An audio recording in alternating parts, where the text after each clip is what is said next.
Que Dios te bendiga, iglesia. Estamos en una nueva semana, un nuevo día jueves, donde nos reunimos por estos medios virtuales para poder estar juntos y recibir una palabra y una administración de parte del Señor. Queremos que sepas, además, que estamos orando por todas las peticiones que lanzamos todas las semanas en los grupos. Sabemos que hay varios hermanos que están afectados en su salud, familiares, amigos, y nos mantenemos confiados y esperanzados de que el Señor tiene su respuesta oportuna para cada uno de nosotros. Así que, iglesia, en medio de estos tiempos y estas circunstancias, confía porque el Señor está contigo. Hoy quiero compartirte una palabra que está relacionada con las Escrituras.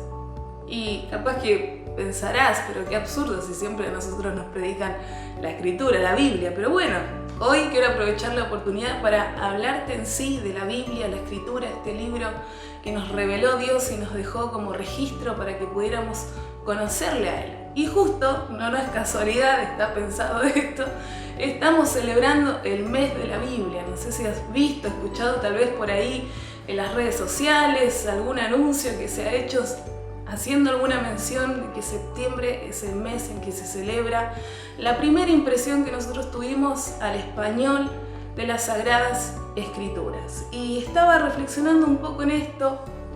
No sé si sabes que nosotros tenemos como sede en nuestra iglesia un instituto bíblico externo, interdenominacional, al que participan, al que asisten muchas iglesias, y este año hemos recibido por lo menos 5 iglesias que han enviado a sus estudiantes para poder prepararse ministerialmente, o sea que han tomado tiempo para prepararse en las Escrituras. Y de la misma manera que estudiamos nosotros en nuestro instituto, también hay muchos otros institutos bíblicos a los que asisten algunos locos que hoy en pleno 2020 siguen interesados en estudiar la Biblia. ¿Qué tiene este libro? Estos libros que andan por acá, justo hoy estamos desde la biblioteca de casa. ¿Y qué tiene este libro que ha impactado tanto al mundo? Que ha vencido todos los embates del destino de la gente que quiso eliminarlo, aniquilar su mensaje. ¿Por qué tantas batallas contra él? ¿Por qué costó tanto que se llegara a establecer y a quedarse acá en la tierra para no eliminarse de su mensaje nunca más? Y primero quiero contarte un poquito que septiembre es el mes de la Biblia en conmemoración a la primera traducción que nosotros tuvimos al español desde los idiomas originales, que fue la versión de Casiodoro de Reina ya por el 1569, hace muchísimo. Y después un discípulo de él, compañero, amigo, Cipriano de Valera, hizo una revisión en 1602 de esta versión, y es por esa razón que las Biblias más populares que nosotros tenemos al español se llaman versión o traducción de Reina y Valera, ¿no? Nosotros hoy hemos acuñado, abrazado como la Biblia del corazón la versión 1960, pero sabes que hay otras versiones que son muy buenas también, donde muchos equipos especializados han trabajado para traducir la palabra y que este mensaje pueda llegar al lenguaje del corazón de la gente. Este proceso no fue tarea fácil. Sabes que para que Casiodoro de Reina pudiera traducir la Biblia, él vivió justo una época muy difícil donde la Inquisición lo estaba persiguiendo porque él había entendido que tenía que predicar el mensaje del Evangelio en Sevilla, en España, y en medio de algunas reuniones un tanto carismáticas donde la gente estudiaba la Biblia, la iglesia que imperaba en ese entonces se dio cuenta de que tal vez su mensaje podría ser un tanto revolucionario y agitar tal vez al pueblo, a la gente. Entonces decidieron perseguirlo a él y a su grupo de compañeros en la fe y en la milicia que estaban predicando el Evangelio y la palabra. Sabes que más o menos él tuvo que escapar hacia distintos países alrededor de 5 veces. Desde España se fue hasta Ginebra, Suiza, después le dieron asilo en Inglaterra, después se fue hasta los Países Bajos y por último en Frankfurt, Alemania. Recién él pudo, después de un minucioso trabajo, imprimir por primera vez la Biblia, la versión Casiodoro de Reina, popularmente llamada la Biblia del Oso, porque en su portada o en su tapa, ¿no?, tenía un osito con un panal de miel que lo estaba comiendo. Y bueno, después se le agregó el versículo bíblico que dice que tus palabras fueron a mi paladar más dulces que la miel. Y cuando uno estudia el proceso que él tuvo que experimentar hasta que la palabra de Dios fuera impresa, traducida, vemos que en medio de tantas persecuciones, él a veces tuvo que dejar todos los rollos, todos los manuscritos, todo su trabajo en esos países de donde lo perseguían, salir medio que con lo opuesto, escapando para que no lo mataran y no terminara ahí el propósito de lo que Dios quería para su vida, y reiniciar este proceso de traducción unas 3 o 4 veces por lo menos. Entonces, mira qué tremendo esfuerzo han hecho los traductores para que nosotros hoy tengamos la palabra de Dios en nuestra lengua, en nuestras manos, en nuestro corazón. Y tal ha sido ese esfuerzo que hoy tenemos Biblias en todos los medios digitales, impresos, con tantas versiones y tantos materiales para la iglesia latinoamericana, de habla hispana y otras lenguas también, de nuestros pueblos originarios, para que el mensaje de la palabra de Dios llegue al corazón de la gente.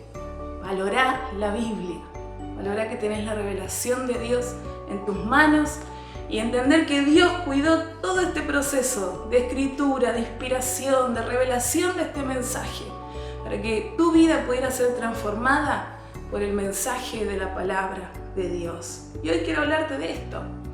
¿Con qué propósito Dios nos deja las Escrituras? Hay múltiples propósitos, múltiples razones por las que Él deja su mensaje revelado a la humanidad, y esto tiene que ver con materias que nosotros estudiamos en los institutos bíblicos. Pero hoy quiero compartirte solamente 3 puntitos, 3 cositas que se refieren al gran propósito por el cual Dios nos dejó su mensaje plasmado en las Escrituras. En primer lugar, tenemos un primer motivo, una primera razón por la que Dios nos deja su mensaje. Y esto lo podemos encontrar en Romanos 15:4. Y ya te voy diciendo que Dios quiso dejarnos revelado su mensaje para que nosotros tuviéramos en esta tierra esperanza. Nos dice Romanos capítulo 15, versículo 4, porque las cosas que se escribieron antes para nuestra enseñanza se escribieron, a fin de que por la paciencia y la consolación de las Escrituras tengamos esperanza. Sabemos nosotros bien que este escrito, este texto, lo dejó registrado Pablo, el apóstol. Y luego de él haber expuesto de una manera muy profunda acerca de la justificación por la fe en esta carta y acorralado al ser humano para explicarle simplemente que necesita a Cristo y que en medio de su pecado y su decadencia del espíritu, del alma humana, necesita encontrarse con su Creador y reconciliarse con Dios. Él termina y va concluyendo toda esta carta, este escrito, diciendo entonces que todas las cosas que antes se escribieron fueron para nuestra enseñanza, sí, pero con el fin de que por la paciencia y la consolación de las Escrituras nosotros tuviéramos esperanza. La palabra de Dios, uno de sus grandes propósitos, es sembrar esperanza en el corazón humano. En un segundo punto, nos encontramos con que la palabra de Dios fue dejada a nosotros con el gran propósito de que transitemos en esta vida con sabiduría. Hay un pasaje que está en 2 de Timoteo, capítulo 3, versículo 14, que dice: pero persiste tú en lo que has aprendido y te persuadiste, sabiendo de quién has aprendido, y que desde la niñez has sabido las sagradas Escrituras, las cuales te pueden hacer sabio para la salvación por la fe que es en Cristo Jesús. Este es un mensaje de exhortación que le deja Pablo a su discípulo, a su hijo en la fe, Timoteo, un pastor jovencito. Ya es la segunda carta de la que nosotros tenemos registro en nuestra Biblia, donde él le está dando las últimas palabras de aliento para que él permanezca en medio de tiempos turbulentos, tiempos difíciles, donde tal como estamos viviendo nosotros hoy, en esa época se levantaban muchos falsos maestros, engañadores, gente que iban por ahí engañando a otros y apartándolos de la verdad de Dios y su mensaje. Y tenemos que Pablo le dice a Timoteo, le comparte, lo exhorta, le hace esta invitación: persiste en lo que has aprendido, persiste en aquel mensaje al cual fuiste persuadido, sabiendo, teniendo seguridad de quién lo aprendiste, y que además tenés que recordar que desde la niñez fuiste enseñado en las Sagradas Escrituras. Y las Sagradas Escrituras, va a decirle él, tienen esta capacidad, esta posibilidad de hacerte sabio para la salvación que es por la fe en Cristo Jesús. La Escritura tiene esta posibilidad de darnos sabiduría, de hacerte sabio. Se necesita mucha sabiduría para transitar por esta vida sin dejar muertos en el camino, sin dejar que aloje en nuestro corazón la frustración, la culpa, el engaño, sin que nos torturemos de por vida pensando tal vez Dios no me va a recibir, Dios no me va a considerar.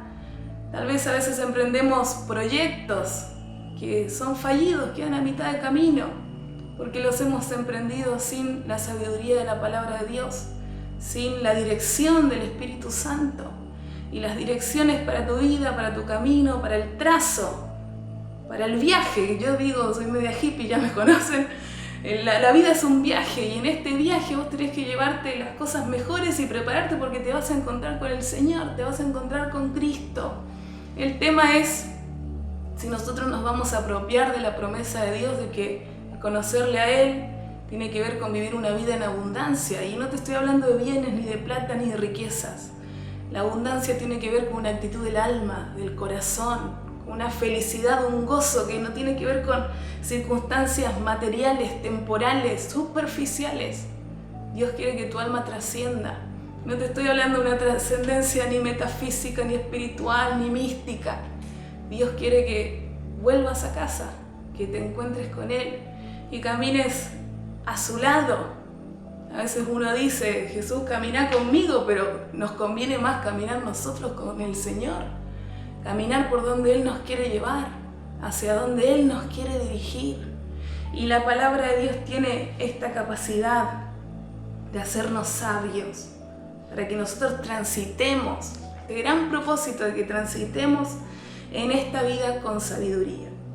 ¿Sabes que hay un salmo que justo es el capítulo más largo de toda la Biblia, el Salmo 119? Es un poema hebreo de los judíos, un acróstico que cada uno de los versículos de cada fragmento que vamos a encontrar está dividido por todas las letras del alfabeto, o el alefato más bien, hebreo. Todas las letras, las consonantes originales de lo que era el abecedario, por decir así, de los hebreos. Cada uno de los versículos que comienzan dentro de esos fragmentos son un poema acróstico elogiando las virtudes de la palabra de Dios.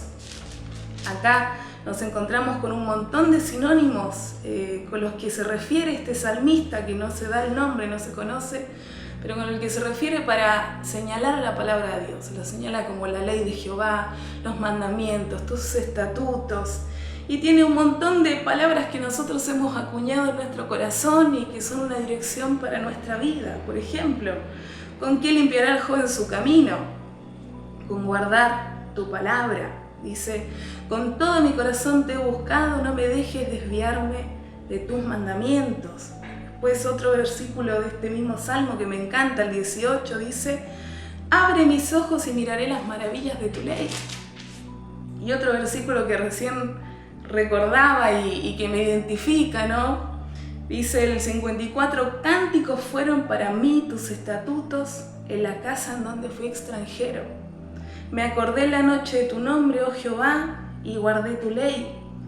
Estas bendiciones tuve porque guardé tus mandamientos.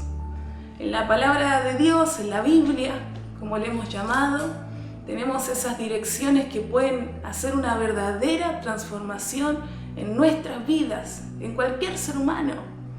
Simplemente es necesario que nosotros creamos en este mensaje, en su contenido. Nosotros no le adjudicamos poder al libro, a las letras, a las hojas. Y es por eso que las podemos rayar, las podemos destacar, podemos mandarle con un fibrón cuando hay algo que nos llama la atención, porque no le damos poder a las letras en sí, le atribuimos poder al mensaje, a lo que está revelado en este libro.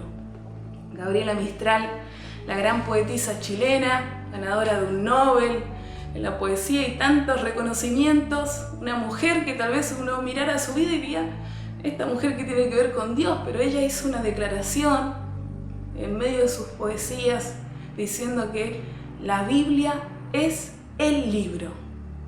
No entiendo cómo alguien puede vivir sin ella. Como haciendo una exaltación, diciendo que por sobre todos los libros existentes, la Biblia es el libro por excelencia. Por último, ya dijimos que uno de los propósitos de la Biblia es que tengamos esperanza. Segundo, que transitemos en esta vida con sabiduría, podemos buscar en ella todo el consejo de Dios. Y tercero, y yo te digo que este para mí es el más importante de todos.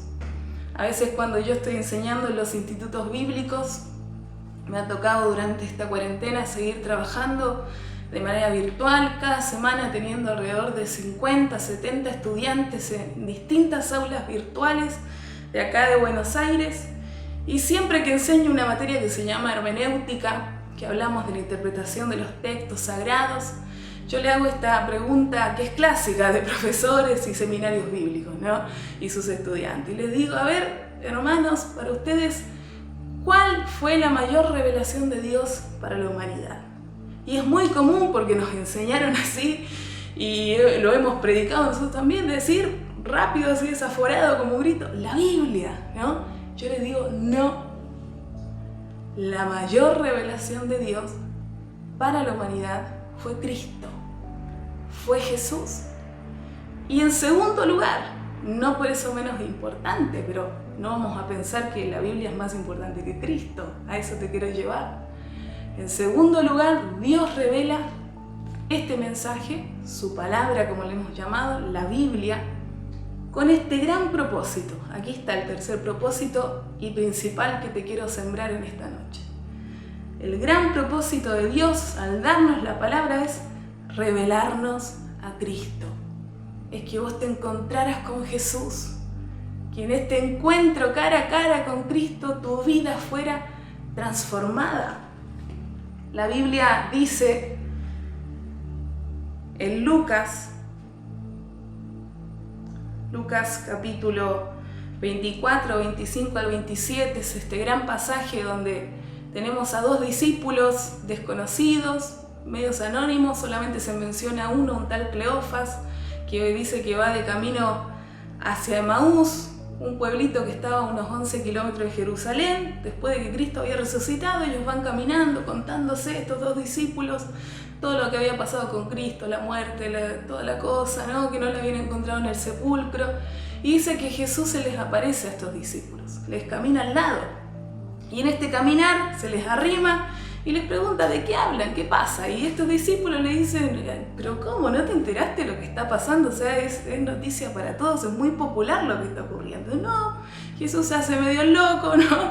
Para sacarles conversa, para meterse ahí en la situación que ellos estaban teniendo y para revelarles una gran verdad. Y dice que a medida que los escuchaba, de repente explota, ¿no? Como era Jesús. Y dice el versículo 25 del capítulo 24 de Lucas, que Él les dijo, oh insensatos y tardos de corazón para creer todo lo que los profetas han dicho. Porque ellos habían visto que Cristo murió y pensaron que la historia terminaba ahí, ¿no? Y estaban tristes, no se acordaban que Jesús les había dicho, como está registrado en las Escrituras, al tercer día voy a resucitar, me voy a levantar de entre los muertos. Y dice acá, no era necesario que el Cristo padeciera estas cosas y que entrara en su gloria. Y dice, comenzando desde Moisés y siguiendo por todos los profetas, les declaraba en todas las Escrituras lo que de él decían.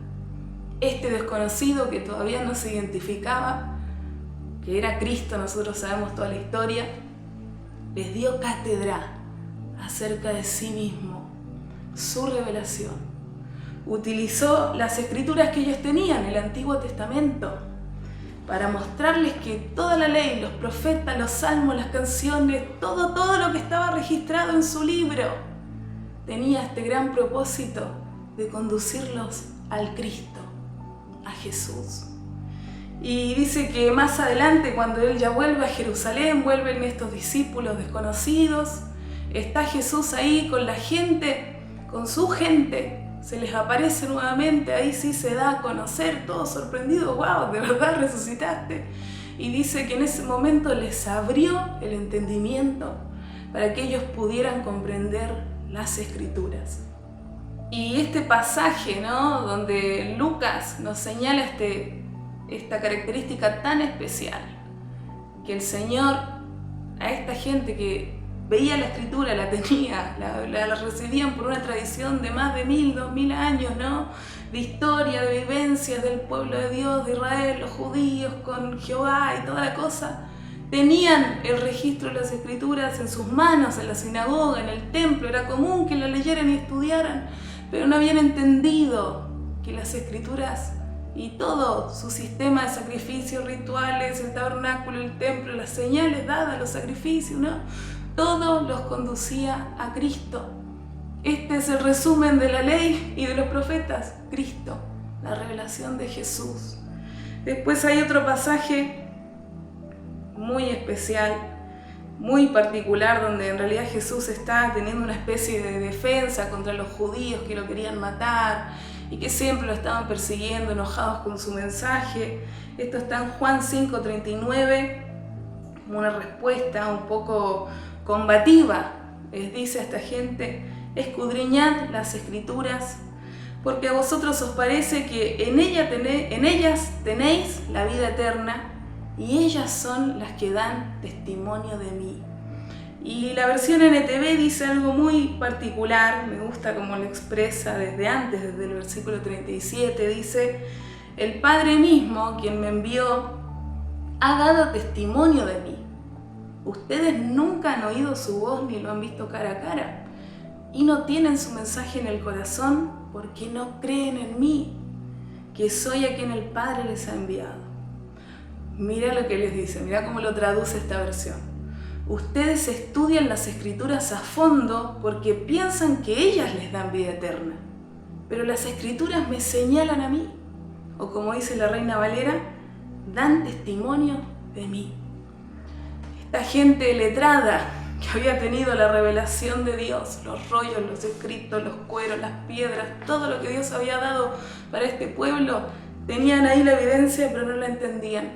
No se les abría el corazón, la mente, para entender que el gran propósito de esto, más que dirigir, más que darles leyes, mandamientos, más que castigarlos y tener tantos no dentro de su sistema ritual, ¿no?, era que ellos pudieran encontrarse con Dios.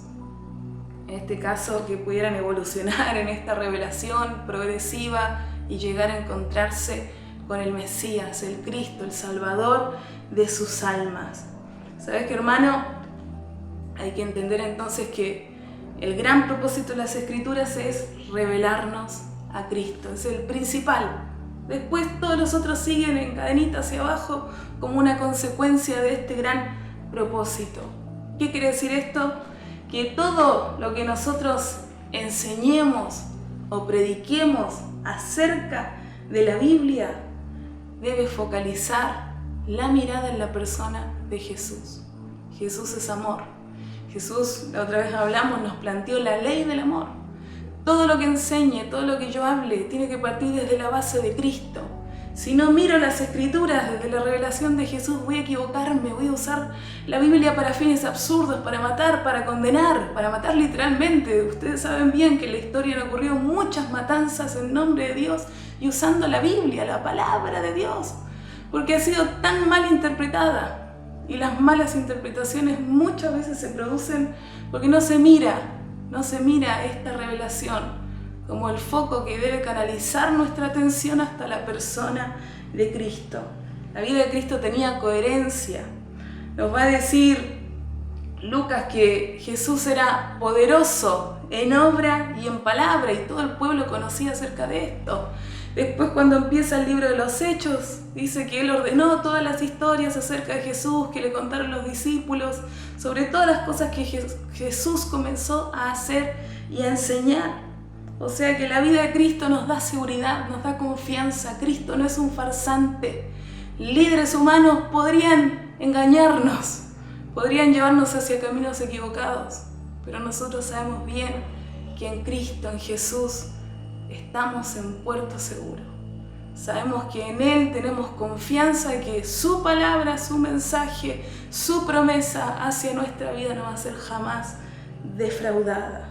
O sea que si en estas generaciones y en la historia la palabra de Dios se ha usado para decir tantas barbaridades, nosotros tenemos que usarla de otra manera. Revelar a Cristo, mostrarle a la gente a Jesús, predicar la Biblia, sí, usar la Biblia, por favor. Tenemos que eliminar la ignorancia de nuestra vida. San Jerónimo, uno de los primeros traductores de la Biblia al latín, dijo que desconocer las Escrituras o ignorar las Escrituras era desconocer a Cristo mismo. Lutero inventa un sistema de lectura de la Biblia que tenía que ver con la cristología, encontrar a Cristo en cada libro de la Biblia, en cada pasaje. Tan extremista fue este Lutero, cabeza dura, rígido en su forma, que algunos libros no los quería probar dentro de la Biblia porque decían, me cuesta encontrar a Cristo acá. Nosotros tenemos que adquirir esa sabiduría de encontrarnos con Cristo en su palabra y predicar al Cristo de la palabra. No endiosamos nosotros un libro, nosotros tenemos un solo Dios, el Dios verdadero, este Dios de amor, a Jesús revelado en esta tierra por la humanidad, y es a Él y su mensaje el que tenemos que predicar. Iglesia, la palabra de Dios te da esperanza, la palabra de Dios te puede hacer sabio para transitar por esta vida, y no te olvides que la palabra de Dios tiene el gran propósito de revelarnos a Cristo. Hablando un poquito de esto, quiero compartirte una canción para que sellemos todo este tiempo de ministración de la palabra y recibir este principio que yo entiendo que debe ser espiritual, te lo tiene que bajar Dios. No te puedo bajar línea yo, ni un pastor, ni un líder. Dios te tiene que revelar esto, Dios te tiene que ministrar esto. Entender que Cristo es el espíritu de la palabra.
por tu palabra.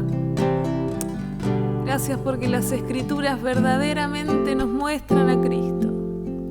Señor, no queremos ser gente que ignore tu mensaje, que ignore, Señor, este gran propósito de revelar tu persona a la humanidad, tu amor, tu vida, tu sacrificio, tu cruz, tu salvación. Te damos tantas gracias por darnos tu palabra. Gracias, Señor, porque tu mensaje llega a nosotros hoy y trasciende en nuestra alma, Jesús. Gracias por tu esperanza. Gracias por el consuelo de tus Escrituras, Señor.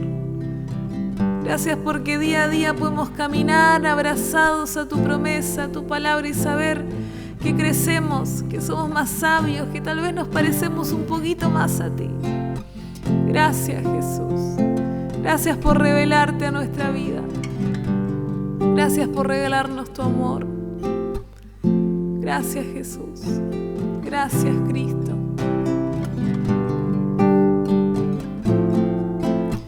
Tu nombre es más dulce que la miel. Tu espíritu es vida para mí. Tu palabra es lámpara a mis pies. Cristo, te amo,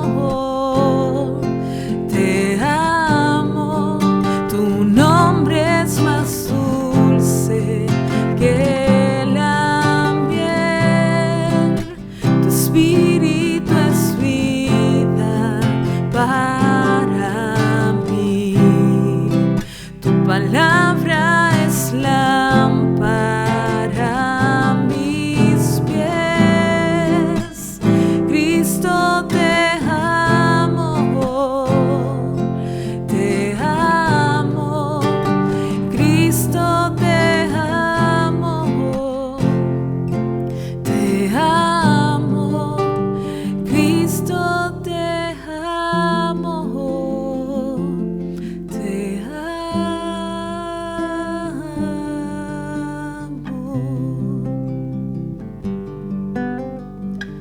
Iglesia, que Dios te bendiga mucho. Gracias por tomarte el tiempo de escuchar cada uno de nuestros devocionales y en este mes tan significativo para nosotros. ¿Qué tal si celebramos que la palabra de Dios llegó a nuestras vidas? ¿Y por qué no nos desafiamos también a regalar una Biblia, a acercarle la palabra de Dios a alguien que lo necesite? Seguramente Dios, por medio de tu vida, va a darle esperanza a otros. Que Dios te bendiga mucho y que termines de una manera excelente esta semana.